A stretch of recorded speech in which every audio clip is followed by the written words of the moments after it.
Assalamualaikum to everyone and welcome again into my channel.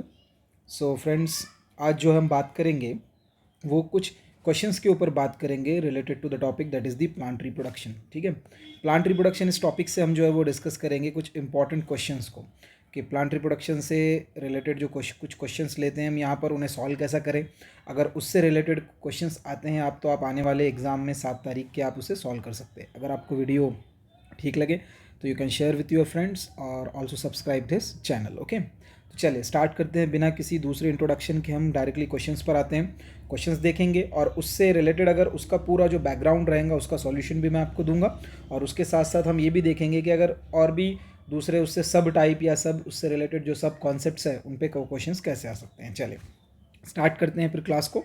देखें, सबसे पहला जो क्वेश्चंस यहाँ पर है वो क्वेश्चन है कि दिख रहा है आपको यहाँ पर स्क्रीन पर question, the flower with the both androecium and gynoecium is called as. Okay, यहाँ पर ये क्वेश्चन है. इस तरीके का अगर क्वेश्चन आता है या इससे रिलेटेड दूसरे जो कॉन्सेप्ट्स रहेंगे उनका कैसा आएगा, तो आप पहले जो है वो सोचें कि आंसर क्या हो सकता है इसका.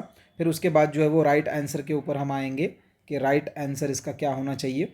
और आप मार्क कर सकते हैं, मुझे पता है. और ये लेवल 1 के क्वेश्चन मैं ले रहा हूँ, इसके बाद लेवल 2 में इसके कुछ क्वेश्चंस निकालूंगा, फिर लेवल 3 जो सबसे हार्ड टाइप के क्वेश्चन होंगे. तो इस वीडियो में हम जो थोड़े सिंपल वाले क्वेश्चंस, पर कभी कभी क्या होता है हम गड़बड़ में सिंपल क्वेश्चन को भी क्या करते हैं गलत कर लेते हैं, मतलब क्या कहेंगे फास्ट सॉल्व करने के चक्कर में.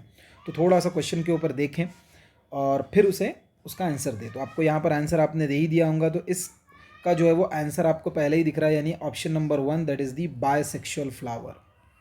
ठीक है, इसका आंसर रहेगा that is the bisexual flower. मतलब ये जो है इसका करेक्ट आंसर है. Option 1 is the correct answer. Okay, ये इसका आंसर रहेगा. अब हम इसका क्या करते हैं, सॉल्यूशन करेंगे. ठीक है, अब जो है वो हम इसका जो है वो क्या करते हैं, थोड़ा इसे सॉल्व करने की कोशिश करते हैं कि ये इसका सॉल्यूशन कैसे हो सकता है. देखें, इसका सॉल्यूशन निकालेंगे हम.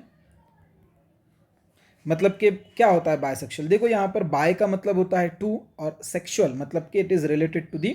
देखिए यहाँ पर जो एंड्रोशियम होता है, दिस एंड्रोशियम, इसको जो है वो हम मेल रिप्रोडक्टिव वर्ब बोलते हैं.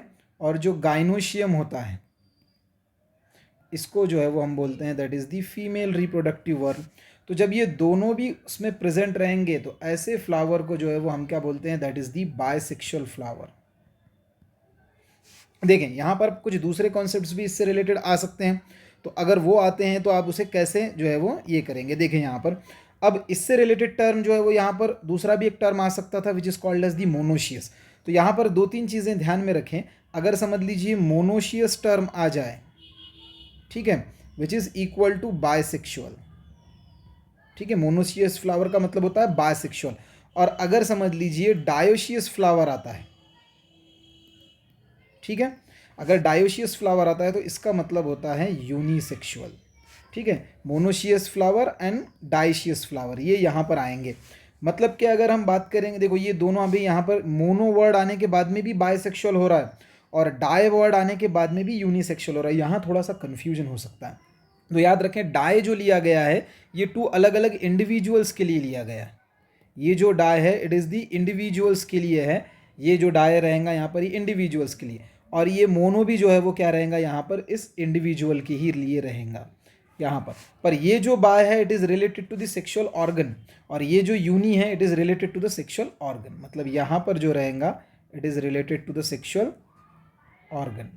तो अगर इससे रिलेटेड आपको पूछा जाए कि यूनिसेक्सुअल फ्लावर और bisexual flower, dioecious flower, unis और that is the monoecious flower, इस पर इस तरीके का क्वेश्चन आया तो आपको इन सारे टर्म्स को याद रखना पड़ेगा. क्योंकि आपको पता है कि अगर हम किसी भी फ्लावर की बात करते हैं तो फ्लावर के पास, आपको भी पता है कि जो फ्लावर होता है इस फ्लावर के पास जो है वो 4 वर्ल्स होते हैं, 4 मेन वर्ल्स होते हैं ना.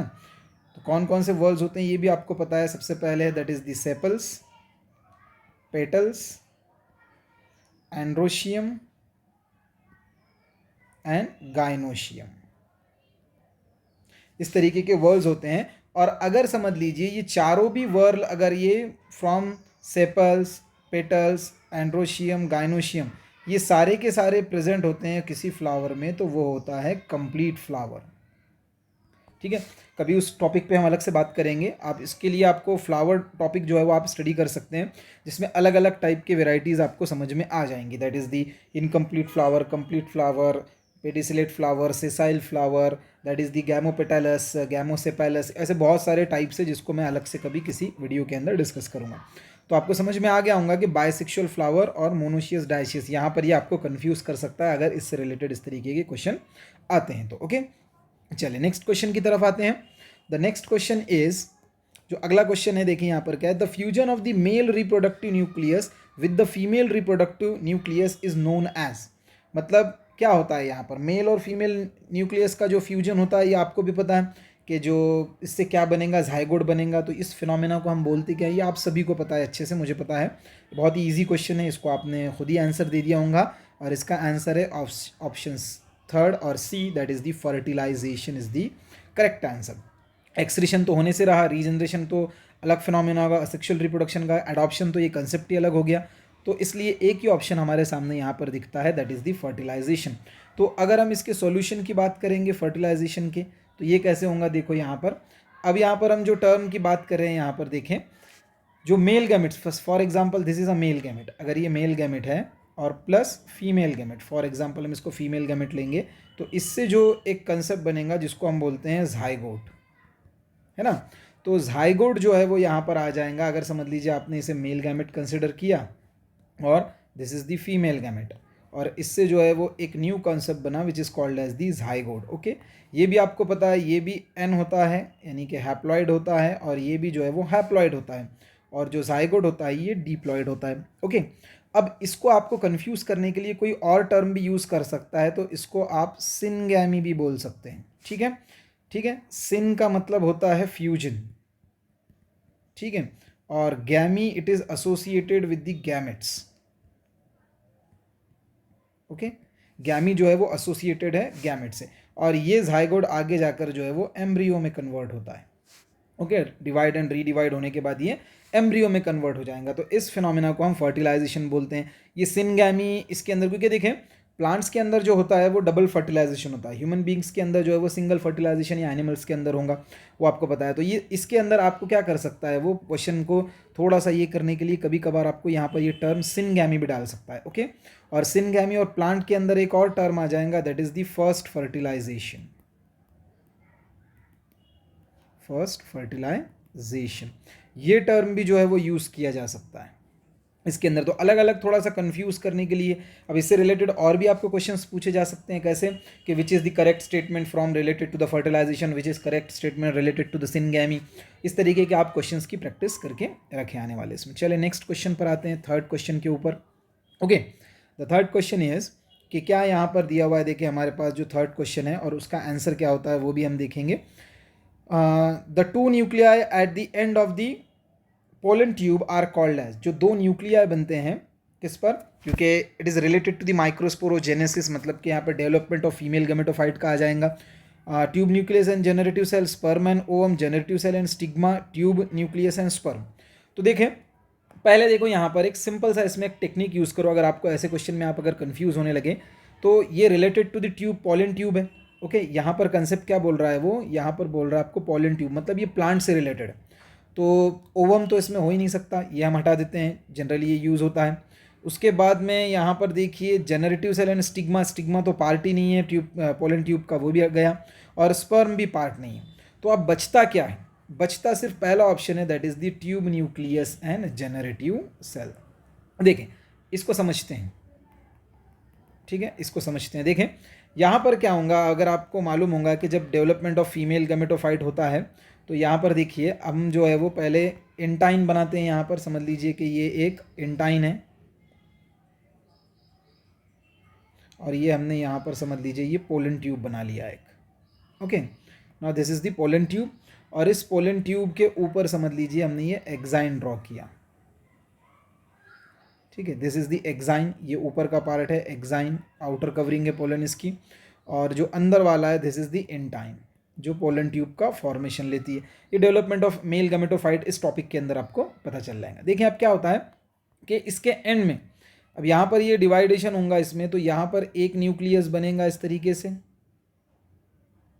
ओके। और यहाँ पर एक और न्यूक्लियस बनेगा जो कि दो अलग सेल टाइप स्ट्रक्चर बन जाते हैं, जिसे हम दो अलग अलग इससे नाम दे सकते हैं। यहाँ पर देखिए हेक्सानेंटाइन हो गया। अब इसके अंदर समझ लीजिए ये पूरा साइटोप्लाज्म है इसका। Okay, now this is the cytoplasm of the pollen grain. Okay, अब यहाँ पर ये जो दो बनते हैं, इनका जो है वो हमें नेम देखना है। ये जो एक अगर यहाँ पर बनेगा जिसका जो है वो साइटोप्लाज्म थोड़ा ज़्यादा रहेगा और न्यूक्लियस छोटा रहेगा, तो इसको बोलते हैं हम that is the tube cell. ठीक है, और दूसरे वाला जो बनता है समझ लीजिए यहाँ पर, इसको हम बोलेंगे that is the generative cell. Okay, और जनरेटिव सेल आगे जाकर जब डिवाइड होगा तो इससे बनेंगे that is the two male gametes. Two male gametes. Okay, tube nucleus का तो ये नहीं। और इस स्ट्रक्चर को हम बोलते हैं that is the pollen tube.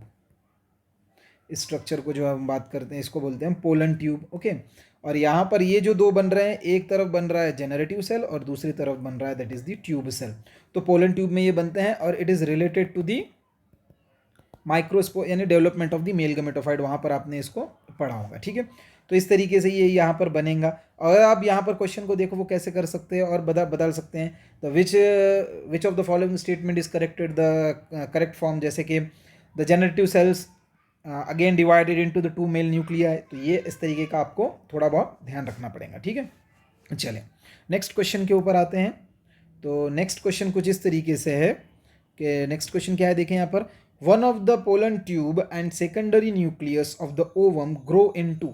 देखें, one of the pollen tube and secondary nucleus. देखिए यहाँ पर क्या बोल रहा है, सेकेंडरी हमें जो है वो इसमें अब यहाँ पर देखना पड़ेगा। देखो स्टिग्मा तो पार्ट नहीं है, ये तो पूरा कैंसिल हो गया। ओके, एंथर भी नहीं है, ये भी कैंसिल हो गया। स्टेमिन भी नहीं है, तो सिर्फ बचता है एंडोस्पर्म। देखो अब ये इसका जो लेना देना है ना, it is related to the triple fusion. आपको भी पता है, तो हमें इसके लिए पहले एम्ब्रियो सैक समझना पड़ेगा। देखिए यहाँ पर ये जो एम्ब्रियो सैक है, हम पहले एम्ब्रियो सैक बनाते हैं इस तरीके से, थोड़ा सा बड़ा बना देते हैं। ठीक है, चलिए ये एम्ब्रियो सैक बन गया। ओके, चलिए अब यहाँ पर एम्ब्रियो सैक के अंदर देखिए ऊपर जो है वो एंटीपोडाल सेल्स हो जाएंगे, ये बन जाएंगे। नीचे जो है ये एग सेल बनेगा और उसके साथ सिनर्जिट सेल्स बनेंगे।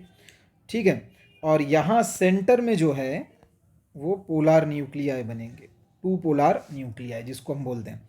तो अब ये यहाँ पर क्या बोल रहा है, देखें इसके अंदर यहाँ पर एक मेल गैमेट आ जाएगा और यहाँ पर मेल गैमेट आएगा। तो अब फ्यूजन किसका बोल रहा है, देखिए जब ये इसका और इसका फ्यूजन होगा, इन दोनों का जब फ्यूजन होगा तो इससे बनेगा दैट इज दी ज़ाइगोट। ठीक है, इससे ज़ाइगोट बन जाएगा।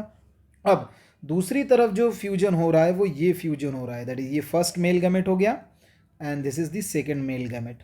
ओके, अब इनका जब फ्यूजन हो गया, देखें यहाँ पर जब इनका जब फ्यूजन हो रहा है तो ये आगे जाकर कन्वर्ट होगा एंडोस्पर्म में। और ये जो पूरा टॉपिक है it is related to the double fertilization. ठीक है, और इस कंसेप्ट को जो है वो हम ट्रिपल फ्यूजन भी बोलते हैं।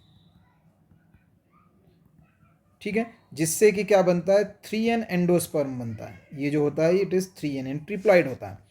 तो यहाँ पर आपको ये भी चीज़ समझ में आ गई होंगी कि इस तरीके के अगर क्वेश्चंस आएंगे तो आप उसे कैसे डील करेंगे। चलें नेक्स्ट क्वेश्चन पर जाते हैं। क्वेश्चन नंबर 5 इज ओके, यहाँ पर देखें क्या बोल रहा है ये, इस क्वेश्चन के अंदर क्या दिया हुआ है। ठीक है, इस क्वेश्चन को देखते हैं और इसका सॉल्यूशन देखते हैं। देखें, the stalk of the datura flower at its base is known as. देखो अब यहाँ पर एग्जाम्पल कुछ भी डाल सकता है स्टॉक के लिए। ठीक है, उसमें हमें कंफ्यूज होना नहीं है। कभी कभी कोई बॉटनिकल नेम बहुत ही कैलेट्रोपिस प्रोसेरा, ब्यूटिया मोनोस्पर्मा, ऐसे कोई भी बड़े बड़े बल्कि टर्म यूज़ कर सकता है डाइवर्ट करने के लिए, तो उस पर ध्यान नहीं देना है।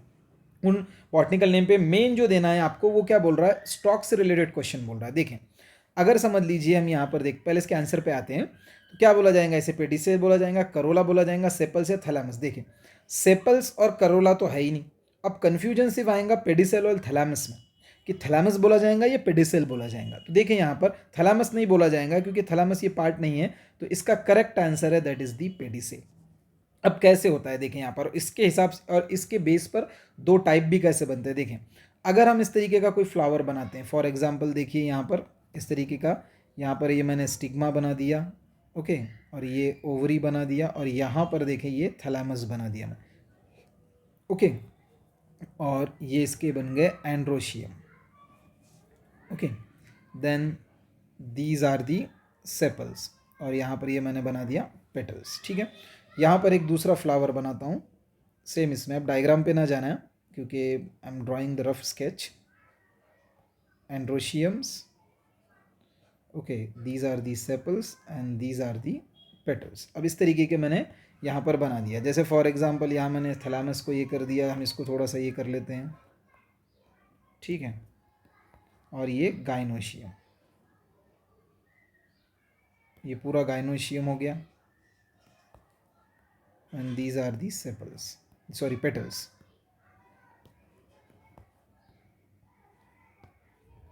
और यहाँ पर देखा, अब ये दो टाइप के मैंने यहाँ पर फ्लावर बना दिया फास्ट में, ये फ्लावर ए हुआ और ये फ्लावर बी हो गया, ठीक है। अब मैं अगर समझ लीजिए मुझे यहाँ से ये डिलीट करना है इस तरीके से, हाँ, अब यहाँ पर एक फ्लावर को मैं कुछ इस तरीके से बना रहा हूँ और ये डायरेक्टली जो है वो इस तरीके से, ये समझ लीजिए इसकी ब्रांच हो गई, और दिस इज़ द ब्रांच,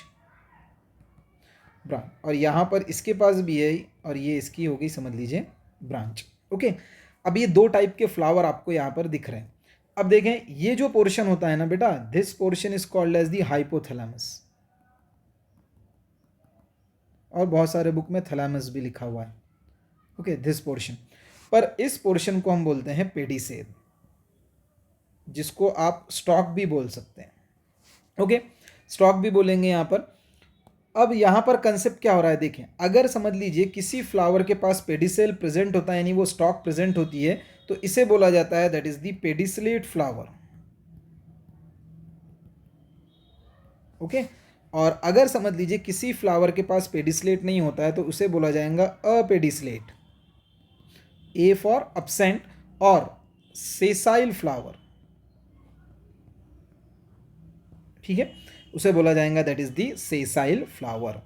तो इस तरीके से देखो यहाँ पर ये आपको कंसेप्ट काम में आएंगे अगर आप ये याद रखेंगे, सेसाइल और पेडिसलेट, पेडिसलेट फ्लावर, तो इससे रिलेटेड जो क्वेश्चंस है आपको काफ़ी हेल्पफुल रहेंगे। आप इसे थोड़ा सा रीड करके रखें, क्योंकि कभी कभी क्या होता है हम ऐसे स्मॉल और छोटे टॉपिक्स के ऊपर ध्यान नहीं देते, जिसकी वजह से जो है वो हमारा एक क्वेश्चन 4 मार्क का, इस तरीके के क्वेश्चंस आ सकते हैं, या ऐसे रिलेवेंट क्वेश्चंस आ सकते हैं, ओके।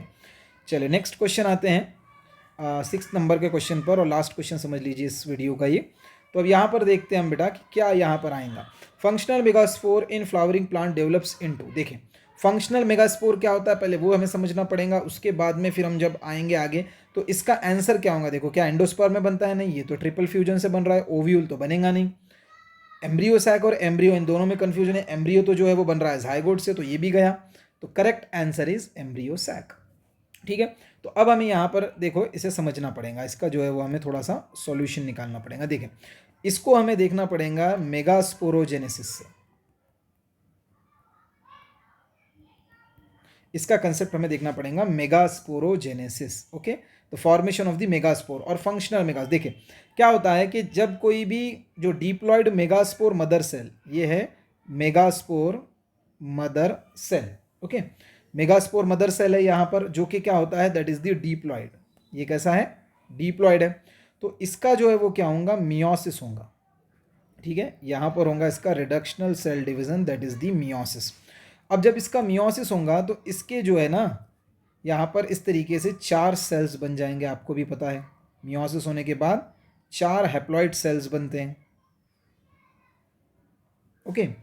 अब इन 4 हैप्लॉइड सेल्स में से सिर्फ एक ही ऐसा होगा जो एज अ फंक्शनल मेगास्पोर काम करेगा, बाकी के जो 3 होते हैं these 3 are not related to that and only it is called as the functional megaspore, okay, functional megaspore, okay. अब ये आगे जाकर जो है वो डिवाइड एंड रीडिवाइड होगा, और आपको भी पता है, और इस तरीके से जो है वो क्या बनाएगा, 3 एंटीपोडाल सेल्स, सेंटर में जो है वो क्या बनाएगा, ट्रू पोलर न्यूक्लियाई, उसके 3 माइटोटिक डिवीजन होंगे, और इससे जो है वो क्या बनेगा, that is the embryo sac, इससे क्या बनेगा। और वैसे इस कंसेप्ट को बोला जाता है मोनोस्पोरिक ओव्यूल। इस अगर एक फंक्शनल मेगास्पोर बनता है तो इसको बोला जाता है मोनोस्पोरिक ओव्यूल। अब इसके बारे में एक साइंटिस्ट था, that is the Panchanan Maheshwari. तो पंचानन माहेश्वरी ने जो है वो कुछ कॉन्सेप्ट दिया था मोनोस्पोरिक ओव्यूल के बारे में, सॉरी उससे उससे हट के थोड़ा सा और, जिसके अंदर उसने बताया था कि बायोस्पोरिक भी बनता है, ट्राइस्पोरिक और टेट्रास्पोरिक भी, मतलब ऐसी कंडीशन में 4 एम्ब्रियो सैक बन सकते हैं, but it is very rare, ये काफ़ी रेयर होता है। डॉक्टर पंचानन माहेश्वरी ने बताया था इसके बारे में। बट जनरली मैक्सिमम जो होते हैं एंजियोस्पर्म उनमें मोनोस्पोरिक ओव्यूल ही बनता है, यानी कि एक एम्ब्रियो सैक ही बनती है। ओके, तो इस तरीके से ये कुछ आज हमने क्वेश्चंस देखे। अगर इसी तरीके से आपको और कोई वीडियो चाहिए, जो आपके पास अगर कोई ऐसे क्वेश्चंस है जिन्हें आपको समझना, या ऐसे कोई टॉपिक जो हार्ड आपको लगते हैं बॉटनी से, जूलॉजी से रिलेटेड, प्लांट फिजियोलॉजी के हो, एनिमल फिजियोलॉजी के हो, जेनेटिक्स के हो, तो आप मुझे बता सकते हैं, कमेंट कर सकते हैं, और इसके साथ फिर हम और उस पर मैं वीडियो बनाने का ट्राई करूँगा। ठीक है, तो चलिए फिर नेक्स्ट वीडियो के अंदर फिर से देखेंगे हम और किसी टॉपिक पर। 7 तारीख तक कोशिश करेंगे कि हम इसी तरीके से वीडियो के साथ डिस्कस कर सकें इस तरीके के क्वेश्चन। अगर आपको इस वीडियो से कुछ भी नया सीखने मिला तो इसे डेफिनेटली शेयर करें अपने फ्रेंड्स के साथ, और इल्म को जो है वो बांटें, जिसकी वजह से इल्म जो है वो बढ़ता है। ठीक है, चलिए मिलते हैं नेक्स्ट वीडियो में, और आप सभी से दुआ की दरख्वास्त है।